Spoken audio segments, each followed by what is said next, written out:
왜 내 통장은 항상 텅장일까? 매월 25일 통장에 월급이 찍힙니다. 이번 달은 진짜 아껴 써야지 다짐하며 기분 좋게 하루를 시작합니다. 그런데 불과 일주일 뒤 카드 대금이 빠져나가고 각종 공과금이 이체되고 나면 통장 잔고는 바닥을 드러냅니다. 분명히 사치 부린 적도 없고 명품 가방을 산 적도 없는데 이상하게 돈이 없습니다. 월급은 올랐다고 하는데 왜 내 삶은 더 팍팍해지는 걸까요? 예를 들어볼게요. 여기 30대 평범한 직장인 이대리가 있습니다. 작년에 큰맘 먹고 아파트를 샀고 변동금리로 대출 3억을 받았습니다. 한 달에 이자만 150만 원 가까이 나갑니다. 금리가 내려간다는 뉴스가 나오지만 이대리의 대출 이자는 여전히 무겁게 짓누르고 있습니다. 이대리는 억울합니다. 술자리도 줄이고 쇼핑도 안 하는데 왜 마이너스 인생을 살고 있는 걸까요? 사실 이대리처럼 고민하는 분들이 지금 20대, 30대 직장인 중에 정말 많습니다. 월급은 그대로인데 왜 돈이 안 모일까?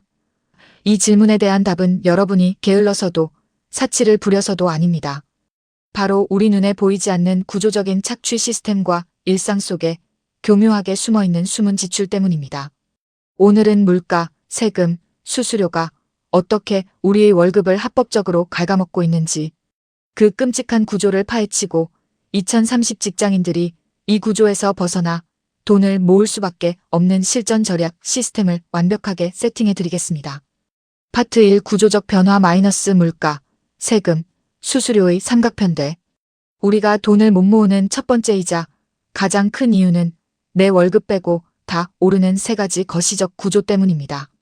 첫 번째, 눈속임 물가 상승, 이른바 슈링크플레이션 SHRINKFLATION입니다. 물가가 올랐다는 건 누구나 압니다. 하지만 기업들은 가격을 올리면 소비자들이 지갑을 닫을까봐 교묘한 꼼수를 씁니다. 과자 봉지의 가격은 1,500원으로 똑같은데 내용물은 100지에서 80지로 줄입니다. 식당의 찌개 가격은 그대로인데 들어가는 고기와 반찬 가짓수가 줄어듭니다. 우리는 똑같은 돈을 내고 있다고 착각하지만 실제로는 단위당 20% 이상 더 비싼 돈을 지불하고 있는 셈입니다. 내 지출액은 똑같은데 삶의 질은 떨어지고 무의식적으로 부족함을 채우기 위해 더 많은 소비를 하게 됩니다. 두 번째, 소리 없는 세금 인상, 브레킷 크리프 현상입니다. 우리나라의 소득세는 소득이 높아질수록 세율이 높아지는 누진세 구조입니다.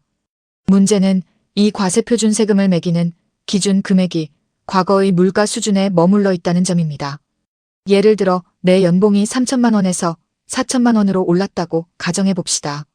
인플레이션을 감안하면 내 실제 구매력은 늘어나지 않았습니다. 하지만 서류상 명목 소득이 올랐기 때문에 더 높은 세율 구간으로 진입하게 됩니다.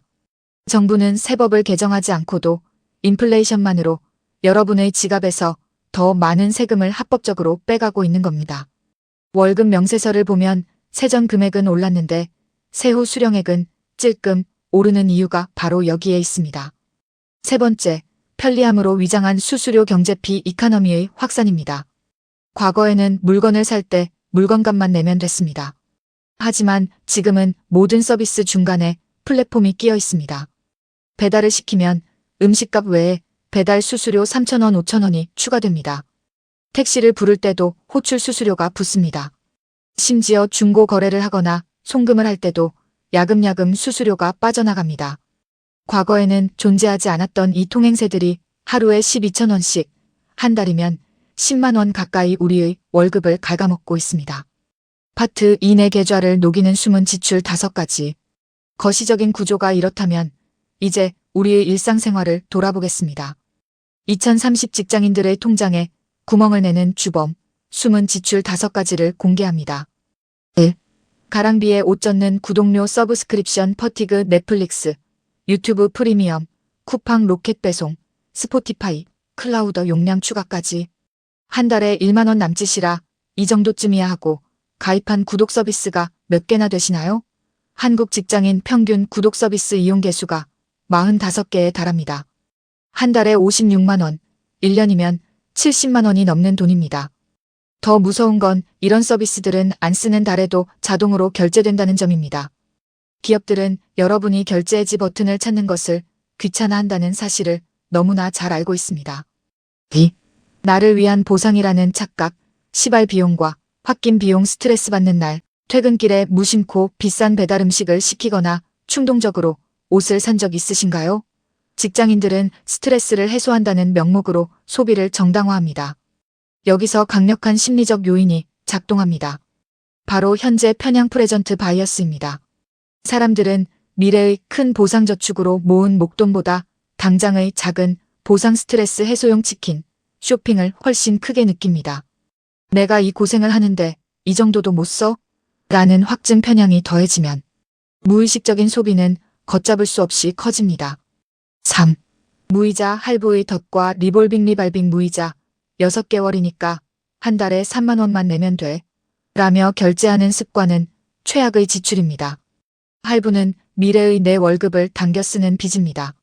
할부가 쌓이면 매달 고정적으로 빠져나가는 금액이 커지고 결국 생활비가 부족해집니다. 여기서 더 끔찍한 선택이 리볼빙입니다. 카드 대금의 일부만 결제하고 나머지는 다음 달로 미루는 이 서비스는 수수료율이 무려 연 1519%에 달하는 고금리 대출입니다. 한 번 빠지면 원금은 줄지 않고 수수료만 눈덩이처럼 불어납니다. 4. 편리함의 대가, 배달 및 택시 비용비가 오거나 조금 늦었다고 타는 택시비 1만 원, 요리하기 귀찮아서 시키는 배달 음식 2만 5천 원. 일주일에 2번만 이렇게 써도 한 달이면 30만 원입니다. 1년이면 360만 원이죠. 이 돈은 여러분이 노동으로 번 귀한 월급입니다. 편리함을 돈으로 사는 습관이 결국 여러분의 경제적 자유를 뒤로 미루고 있습니다. 5. 매일 마시는 라떼 효과라테의 팩터 아침 출근길 아메리카노 4,000원, 점심 먹고 라떼 5,000원, 하루 9,000원을 커피값으로 쓰면 한 달에 20만 원입니다. 커피 한 잔 마시는 게 무슨 사치냐고 할 수 있지만 이 작은 돈이 모였을 때의 기회비용은 엄청납니다. 이 돈을 매달 연 10% 수익률의 S&P 500 ETF에 10년간 투자했다면 그 돈은 수천만 원의 목돈으로 불어나 있을 것입니다. 2030 직장인 실전 절약 및 자산 배분 시스템. 그렇다면 어떻게 해야 할까요? 무조건 굶고 안 쓰는 궁상맞은 절약은 오래가지 못합니다. 의지력에 기대지 않고 자동으로 돈이 모이게 만드는 시스템을 만들어야 합니다. 지금 당장 실행해야 할 3단계 실전 시스템을 알려드립니다. 1단계 강제 저축 및 통장 쪼개기 시스템 구축. 외부 지식 활용. 월급이 들어오면 쓰고 남은 돈을 저축하겠다는 생각은 버리세요. 남는 돈은 절대 없습니다. 월급이 들어오자마자 무조건 50% 이상을 다른 통장으로 자동이체시키세요. 이것이 선저축 후지출의 원칙입니다. 그리고 통장을 4개로 쪼개야 합니다. 월급 통장 수입이 들어오고 고정 지출이 나가는 곳 생활비 통장 체크카드와 연결해 한 달 변동 지출만 딱 넣어두는 곳 비상금 통장 CMA나 파킹 통장에 36개월치 생활비를 넣어두는 곳 투자저축 통장 주식, 펀드, 예적금으로 들어가는 곳. 이렇게 시스템을 만들어두면 내가 한 달에 얼마를 쓸 수 있는지 한눈에 보이고 충동구매를 막을 수 있습니다. 2단계 나이에 맞는 황금 자산 배분 비율 세팅. 소스 내용 반영. 지출을 통제해서 모은 돈은 절대 은행 예금에만 묶어두면 안 됩니다. 앞서 말씀드린 물가 상승 인플레이션 때문에 현금의 가치는 계속 떨어지기 때문입니다. 특히나 예금은 금리가 떨어지면 가장 큰 타격을 받습니다. 기준금리가 1% 떨어지면 예금 금리도 뚝 떨어져 실질 수익률이 마이너스가 될 수 있습니다. 따라서 나이에 맞는 자산 배분이 필수입니다. 20대와 30대는 상대적으로 투자 기간이 길고 리스크를 감내할 수 있는 시기입니다. 내 자산의 주식 비중을 40%에서 60% 수준으로 세팅하세요. 4050대는 3050%, 60대 이상은 2030% 수준이 적절합니다. 모든 돈을 예금에만 넣어두는 것도 위험하고 반대로 확증 편향에 빠져주식이 무조건 답이다라며 영끌에서 올인하는 것도 극도로 위험합니다. 배당주 ETF, 성장주, 그리고 금리 인하 시기에 유리한 채권형 펀드 등 안정적인 투자처로 분산하는 시스템을 만드세요. 3단계 대출과 예금의 다이어트 및 리모델링. 소스 내용 반영. 만약 대출이 있다면 이 시스템을 구축하기 전에 빚부터 다스려야 합니다. 지금 당장 내가 가진 대출이 변동금리인지 고정금리인지 확인하세요. 변동금리 대출자라면 기준금리가 연동되는 시점 보통 6개월 등을 파악해 금리 인하 혜택을 언제 받을지 기다리는 것이 유리할 수 있습니다. 하지만 고정금리 대출자라면 금리 인하의 혜택을 받지 못하고 억울하게 높은 이자를 낼 수 있으니 중도상환 수수료를 계산해보고 대환대출을 적극적으로 고려해야 합니다. 또한 가지고 있는 예금이 있다면 만기일을 체크하고 자동 재가입을 멈추세요. 저축은행이나 인터넷은행의 금리를 꼼꼼히 비교해 조금이라도 높은 곳으로 갈아타는 수익률 끌어올리기 작업이 필요합니다. 부자의 시작은 통제력에서 나온다. 마지막으로 정리하겠습니다. 월급은 그대로인데 돈이 안 모이는 이유는 분명합니다. 거시적으로는 물가와 세금, 수수료가 우리의 지갑을 공격하고 있고 미시적으로는 내 심리적 편향이 무의식적인 소비를 부추기고 있기 때문입니다. 사람은 손실을 극도로 싫어하는 손실 회피 편향을 가지고 있어서 예금을 깨서 투자하거나 생활 방식을 바꾸는 것을 본능적으로 두려워합니다. 하지만 아무것도 하지 않으면 결국 자산은 제자리에 머물거나 뒤처지게 됩니다. 우리가 재벌 2세가 아닌 이상 자산을 불리는 공식은 딱 하나입니다. 번 돈보다 덜 쓰고 남은 돈을 잘 굴리는 것.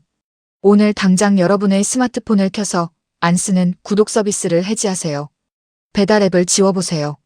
그리고 대출 금리와 예금 만기일을 엑셀표에 정리하세요. 이런 작은 통제력이 모여 여러분의 미래 자산 지도를 완전히 재편할 것입니다. 남들이 홧긴 비용을 쓸 때 여러분은 나를 위한 진짜 자산을 모아가는 승자가 되시길 바랍니다. 경제는 멀리서 보면 뉴스지만 가까이서 보면 철저하게 내 통장 이야기입니다. 앞으로도 여러분의 통장을 지켜줄 실전 노하우를 가장 먼저 풀어드리겠습니다. 여러분은 오늘 알려드린 숨은 지출 5가지 중 어떤 곳에서 돈이 가장 많이 새고 있나요? 여러분만의 지출 방어 꿀팁이 있다면 댓글로 공유해주세요. 지금 당장 해지할 구독 서비스나 지워버릴 배달 앱을 선언해볼까요?